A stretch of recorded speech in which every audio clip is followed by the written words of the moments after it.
रोटी और कर्ज दोनों ही जिंदगी के सबसे बड़े इम्तिहान हैं। लेकिन असली जीत कौन सी है? जवाब इस कहानी में छुपा है। गांव का साधारण मजदूर था हरी।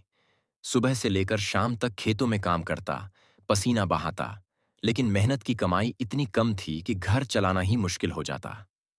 ऊपर से साहूकार का कर्ज, जिसकी किस्त हर महीने चुकानी पड़ती थी।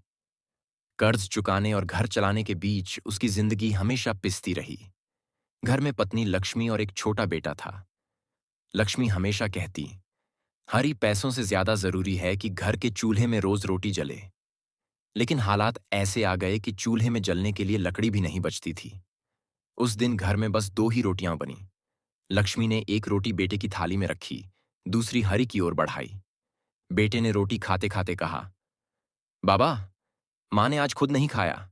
आधी रोटी मुझे दे दी और आधी थाली से हटा दी। हरी का गला भर आया। उसने रोटी का टुकड़ा हाथ में उठाया, लेकिन आंसू गिर पड़े। उसने देखा, लक्ष्मी चुपचाप मुस्कुरा रही थी, जैसे कह रही हो, हरी, जब तक तुम्हारे हाथ में रोटी है तब तक उम्मीद है। कर्ज एक दिन उतर जाएगा, लेकिन आज बेटे का पेट भरना जरूरी है।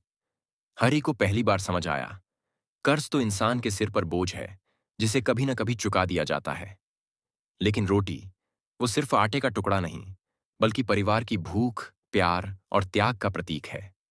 लक्ष्मी की आधी खाई रोटी हरी के लिए सबसे बड़ी सीख बन गई। गरीबी इंसान को झुका सकती है, कर्ज इंसान को तोड़ सकता है, लेकिन रोटी बांटने का प्यार इंसान को जीने की ताकत दे देता है। कभी भूलिए मत, रोटी का असली स्वाद तभी है जब वह मिल बांटकर खाई जाए। और कर्ज चाहे पैसों का हो या हालात का, वह तब हल्का हो जाता है जब परिवार साथ खड़ा हो। कहानी अच्छी लगी तो लाइक कीजिए और सब्सक्राइब करना मत भूलिए, और ऐसी ही और रोचक व भावुक कहानियों के लिए जुड़े रहिए।